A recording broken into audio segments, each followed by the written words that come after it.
right. There were two people who were inside at the time. It is so lucky, Michael, that they managed to escape with minor injuries because, you know, where does this end? And I've got to play you this as well from former Labor Minister Mike Kelly. He issued a warning to the Prime Minister just 24 hours ago while speaking with Chris Kenny. Have a look at this. The government is putting at risk our national security here and our social cohesion. So I'd say to Albo, look, mate, reset your moral compass, stand up for something here. The community will reward you for that.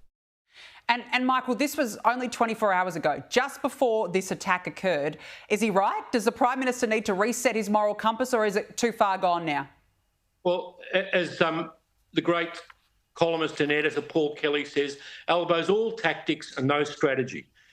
You know, make comments about anti-Semitism every time another terrible incident happens. Do something, Albo. Have a plan. Work to it. Get Australians behind it. Get your colleagues behind it. Force Tony Burke to go out to those preachers in Western Sydney who are preaching anti-Semitism in their mosque and stand on the steps there and say, so far and no further. This is not Australia. We want you to stop it. And you could force the security authorities in both state and federal, who've been weak since the gassed the Jews on the steps of Parliament House, that defamed all of Australia. It didn't just affect the Jews, Danica, you know that.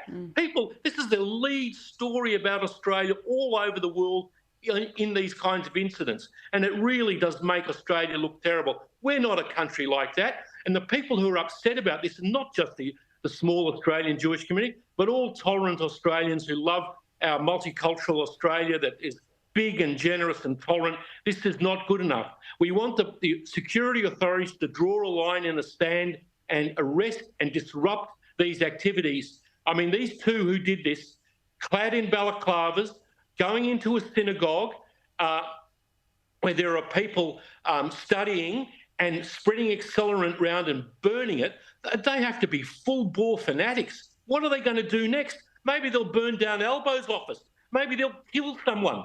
Come on, Albo, you've got to get off your game. And as for Penny Wong, you've got to stop playing student politics with foreign affairs. You cannot say that, you know, we're voting for these pro-Palestinian resolutions at the very time when the Israelis have done a ceasefire with Hezbollah, when there's a possibility that finally there may be a ceasefire in Gaza and some of the hostages released. How about Penny Wong? You stood up on behalf of those two children, those babies being held in those airless, depraved tunnels with those Hamas madmen, and demanded at the United Nations that they be got out. Australia would be paid attention to then, not just with this virtue signalling, politically correct, woke stuff that she goes on with, she and her government, on this and all other issues. Of course, your opinion polls are right, Danica. That shows you why this government is unpopular. It's not that Israel is a big issue for the average Australian, but they don't like all of these violent extremist types dominating our cities and threatening minorities and social cohesion in Australia. Enough.